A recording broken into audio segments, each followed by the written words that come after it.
Tuca and Bertie does not give a shit. It is here to tell a story about the struggles of life, whether you want it to or not. And honestly, I couldn't be happier that it was saved from being a one season wonder by Adult Swim. Because let's be honest, usually it's the other way around. Usually it would be canceled on a network and then it would go to Netflix or something.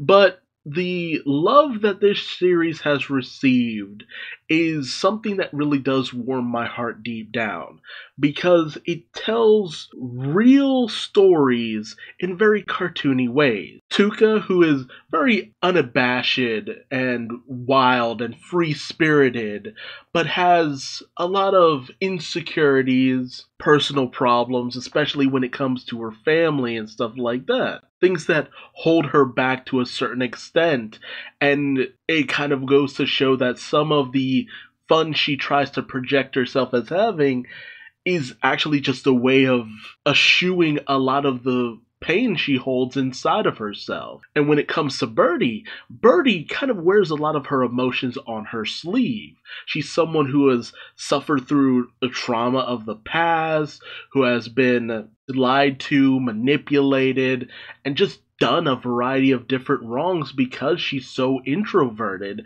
and that especially makes her introverted in her later years of life. And that really is a continuous theme to the series, that we all have traumas or pain that we kind of hold within, but that doesn't completely dominate every single turn of our life, but that doesn't mean it's not there. People suffer in a variety of different ways, and sometimes they're able to take moments to get over that.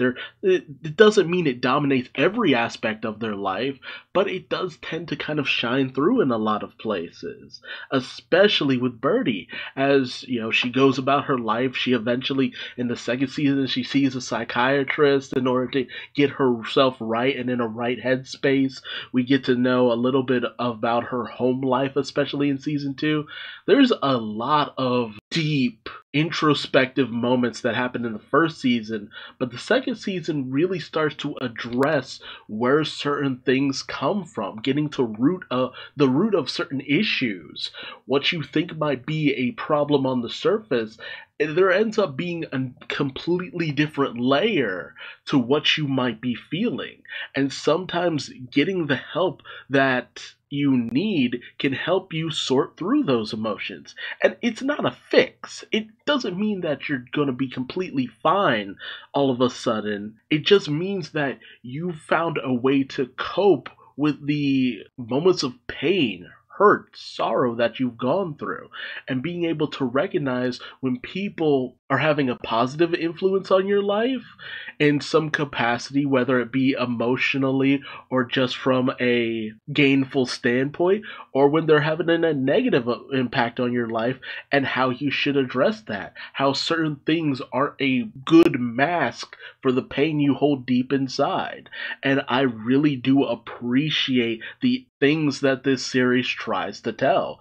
And I love the fact that Bertie is in a long-standing relationship with this guy Speckle, who has his own insecurities and problems and things that really kind of throw him off his game from time to time.